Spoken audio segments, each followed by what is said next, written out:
थी। उसके सिर पर सिंह भी था और साथ में उसका विंग्स भी था। इस बच्ची का नाम मलेफिसेंट होता है, जो वो एक परी होती है और वो एक रहस्यमय जंगल में रहती है। यहाँ का पूरा जंगल ही जादू से भरा पड़ा है। मलेफिसेंट आज तक उसने कभी भी बाहर की दुनिया नहीं देखी थी। उसके लिए यही प्यारा जंगल होता है और यहाँ तक कि उसने अभी तक आम इंसानों को नहीं देखी थी। इस अनजान सी बच्ची फिर भी वो अपने जंगल में काफी खुश है। उस जंगल में इंसानों के अलावा बहुत से अजीबोगरीब जानवर थे। एक दिन मलेफिसेंट अपने जंगल में कहीं जा रही थी कि तभी उसे एक छोटा सा लड़का दिखाई देता है जो उसी के एज का था। मलेफिसेंट उसे कहती है कि तुम कौन हो और यहाँ पर क्या कर रहे हो। वो छोटा बच्चा मलेफिसेंट को बताता है कि मैं यहीं पास ही के किंगडम में रहता हूँ और यहाँ पर मुझे एक हीरा नजर आया था जिसे मैं उठा लिया। मलेफिसेंट उससे वो अपने जंगल का हीरा मांग लेती है, जिसके बाद वो उससे कहती है कि चलो मैं तुम्हें तुम्हारे किंगडम तक छोड़ आती हूँ। तब वो लड़का कहता है कि ठीक है, मैं चला तो जाता हूँ, लेकिन क्या तुम मुझसे दोस्ती करोगी? और अगर मैं दोबारा इस जंगल में आया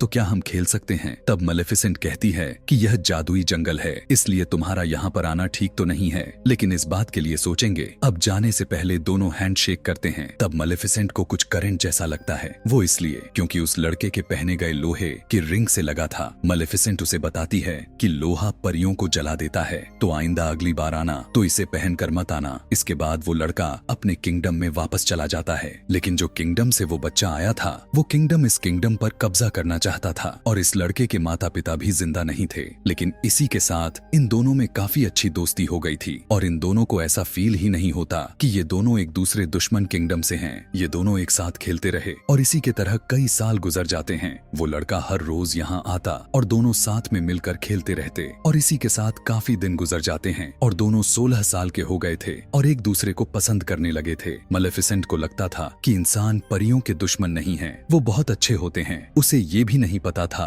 कि उनमें ग्रिड यानी लालच भी होती है। एक दिन मेलेफिसेंट सोचने लग जाती है कि उस लड़के को आए हुए काफी दिन गुजर गए हैं और उसे उस लड़के की एक और बात याद आती है। उसने कहा था कि जब मैं बड़ा हो जाऊंगा तब मैं अपने किंगडम पर कब्जा करूंगा और यहाँ के किला को भी मैं हासिल कर लूंगा। यानी मेलेफिसेंट को उस समय भी याद नहीं आया था कि वो लड़का कितना लालची था। कुछ दिन बाद मेलेफिसेंट देखती है कि दूसरे किंगडम का राजा अपने सोल्जर के साथ कब्जा करने आया है। मेलेफिसेंट अपने जंगल की परी होती है और वो अपने जंगल को प्रोटेक्ट करना अच्छे से जानती थी। वो उनके सामने आ जाती है और अब वो काफी ज्यादा पावरफुल थी। वो राजा से कहती है कि तुम अंदर नहीं आ सकते, तो राजा कहता है कि मैंने तुमसे तो नहीं पूछा। और इसी के साथ वो अपने लोगों को ऑर्डर देता है कि मुझे इस परी का डेड बॉडी चाहिए। जिसके बाद राजा का आर्मी जंगल की तरफ जाने लगती है, लेकिन जंगल से अजीबोगरीब क्रिएचर्स घोड़े पर बैठे हुए सोल्जर पर अटैक कर देते हैं और अब राजा और उसकी आर्मी पूरी तरह से जख्मी हो जाती है। सारे के सारे इंसान वहाँ से डरकर भागने लगते हैं कि ये जंगल तो जादुई है और हम सभी यहाँ पर आकर गलती कर दी है। जिसके बाद राजा अपने किंगडम में वापस चला जाता है।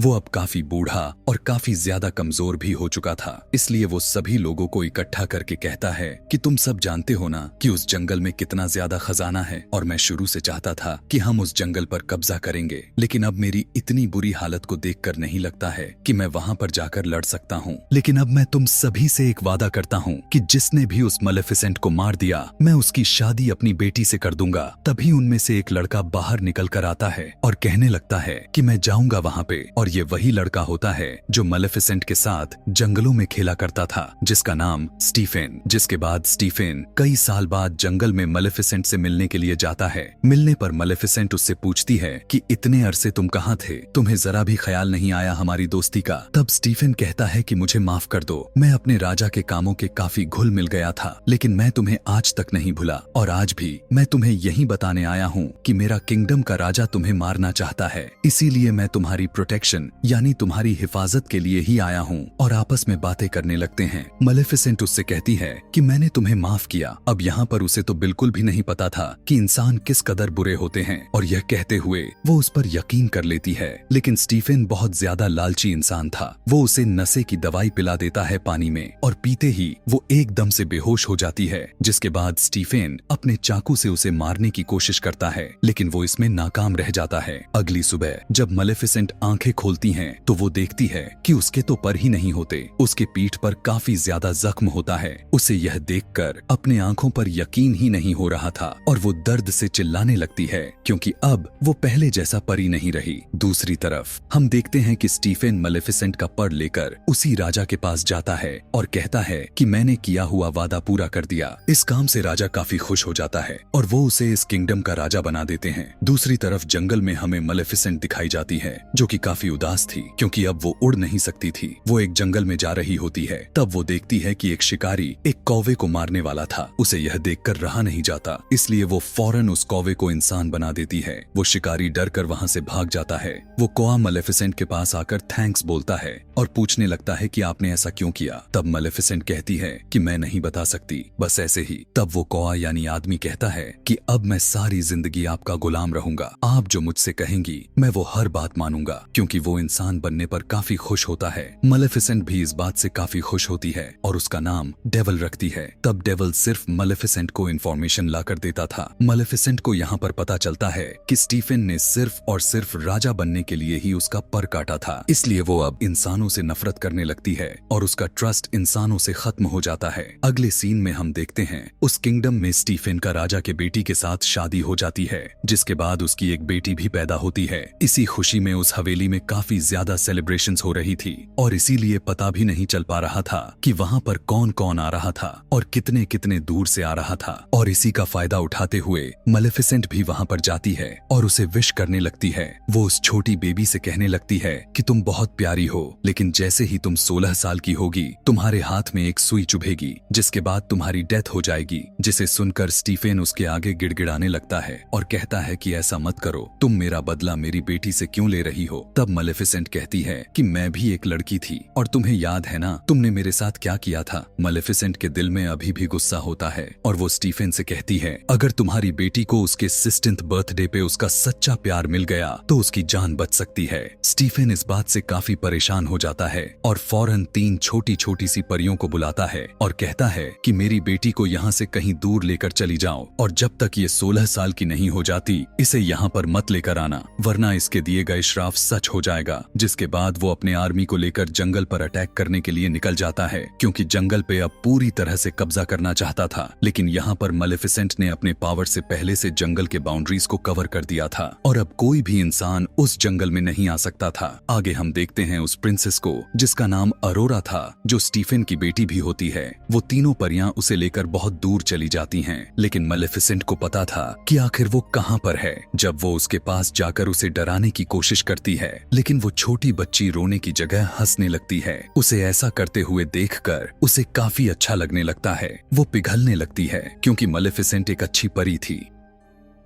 वो तीनों छोटी छोटी परियां जो प्रिंसेस की केयर करती थीं, वो काफी ज्यादा केयरलेस थीं, लेकिन इन परियों की जगह अक्सर मलेफिसेंट ही प्रिंसेस अरोरा का जान बचाती थीं। जैसे कि वो जब पहाड़ से नीचे गिरती थी तब मलेफिसेंट उसकी जान बचा लेती थी। इसी तरह से वक्त के साथ अरोरा अब बड़ी हो रही थी और वो अब पूरे 15 साल की हो चुकी थी, यानी अब उसका कर्ज पूरा होने में सिर्फ 1 साल ही बचा था। अब जो 3 छोटी छोटी परियां थीं, वो उसे बाउंड्री के पास लेकर जाती हैं। तभी वो बड़ी बड़ी लकड़ियां देखती हैं। प्रिंसेस अरोरा ने भी बाहर की दुनिया नहीं देखी थी, जैसे कि मलेफिसेंट ने नहीं देखी थी, इसलिए अरोरा सोचने लगती है कि आखिर बाहर है क्या। और वो एक दिन वहाँ पर जाकर देखने लगती है कि तभी उसे फील होने लगता है कि वहाँ पर कोई है और वो चिल्लाकर कहने लगती है कि अगर कोई है तो बाहर आओ, मुझे तुमसे बात करनी है। वहाँ पर कोई और नहीं बल्कि मलेफिसेंट ही थी। उसे रहा नहीं जाता तो तुरंत अरोरा के सामने आ जाती है। मलेफिसेंट जब उसे देखती है तब अरोरा मलेफिसेंट से कहती है कि आप तो वही हैं, आप तो मेरी गॉड मदर है जो बचपन में मेरे पास आया करती थी और मेरा ख्याल रखती हैं, लेकिन कभी मेरे सामने क्यों नहीं आई। मैं आपको पहचानती हूँ और मुझे आपके साथ में वो कौवा भी बहुत अच्छा लगता है। मलेफिसेंट को उसकी बातें सुनकर उसके चेहरे पर मुस्कान से भर जाते हैं क्योंकि वो बहुत अच्छी परी जो थी और अब वो अरोरा से प्यार करने लगती है और अब वो नहीं चाहती थी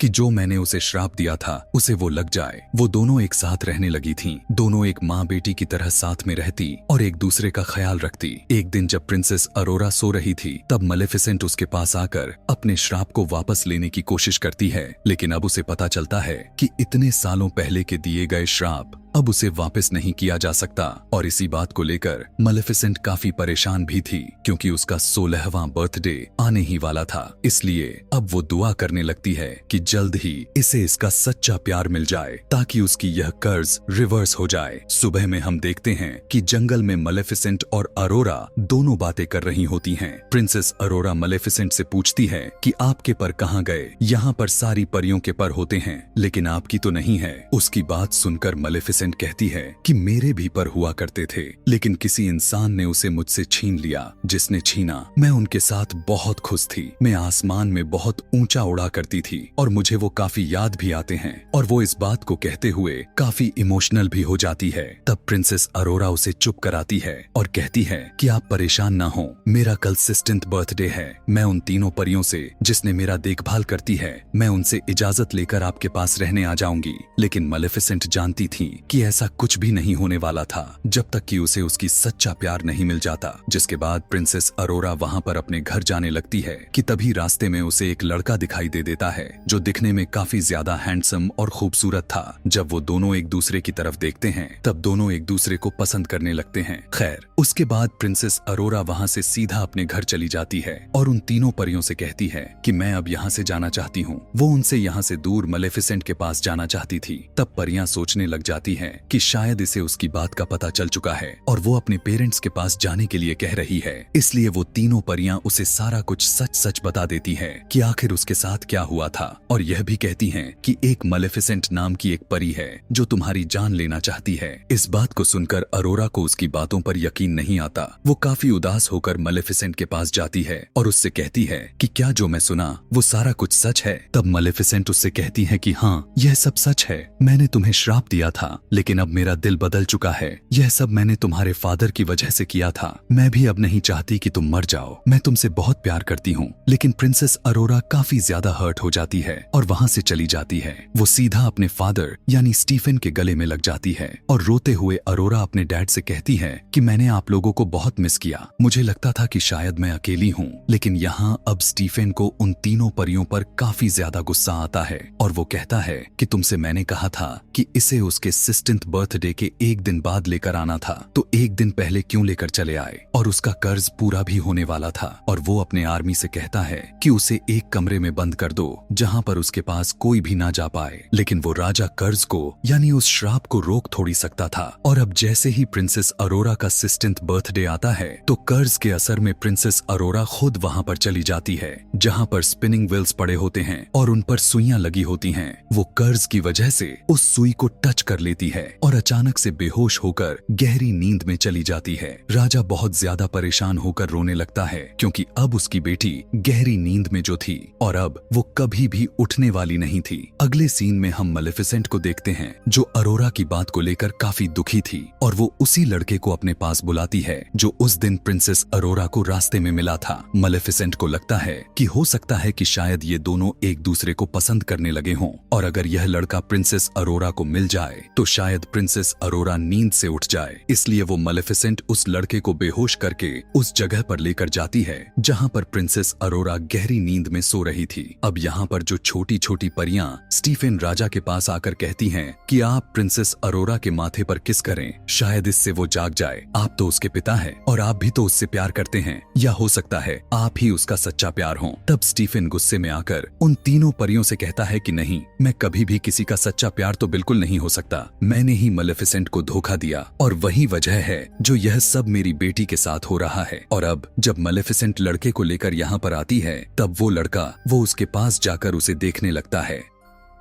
तब भी प्रिंसेस अरोरा नहीं जागती। मलेफिसेंट को पता चल जाता है कि यह उसका ट्रू लव तो नहीं है और वो इस बात को लेकर काफी ज्यादा रोने लग जाती है और उसे अपने गलतियों का एहसास होने लगा था और उससे कहती है कि मैं तुम्हें बहुत याद करूंगी, मैं तुम्हारी स्माइल को काफी मिस करूंगी। यह कहते हुए मलेफिसेंट उसके माथे पर किस करती है और वहाँ से जाने लगती है। लेकिन तभी उसके पीछे से आवाज आती है, आप कहाँ जा रही हो? और यह आवाज प्रिंसेस अरोरा की होती है। उसका सच्चा प्यार कोई और नहीं बल्कि मलेफिसेंट मेलेफिसेंट ही थी, क्योंकि वो उसे दिल से प्यार करती थी। प्रिंसेस अरोरा मेलेफिसेंट से कहती है कि मैं आपके साथ जंगल में चलूंगी। तब मेलेफिसेंट उसे अपने साथ लेकर जाने लगती है कि तभी स्टीफेन के लोग उस पर जाल डाल देते हैं। वो लोहे का जाल होता है जो कि परियों को जला सकता था। यहाँ पर सभी सोल्जर मिलकर मेलेफिसेंट को काफी बुरी तरह से मारने लगते हैं। गुस्से में आकर मेलेफिसेंट अपने कौवे को ड्रैगन बना देती है और वो कौवा ड्रैगन बनते ही अपने मुंह से आग निकालने लगता है और सभी सोल्जर को जलाकर राख कर देता है,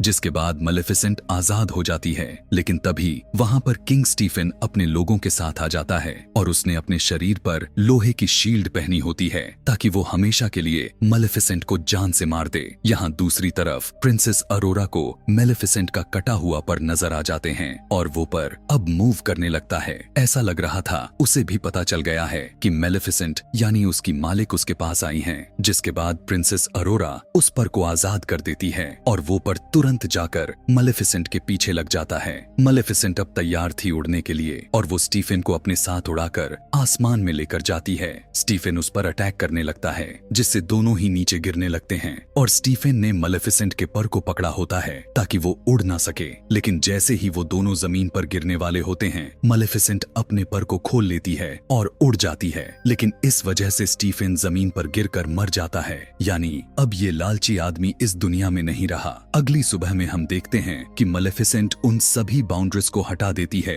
जो उसने जंगल को घेरा हुआ था। वहाँ पर अब दोबारा से फूल खिलने लगते हैं और उस जंगल के सभी लोग मजे से रहने लगते हैं। जिसके बाद मेलेफिसेंट प्रिंसेस अरोरा से कहती है कि आज से तुम इस जंगल की रानी हो। इस तरह से वहाँ पर किंगडम और ये जंगल दोनों आपस में मिल जाते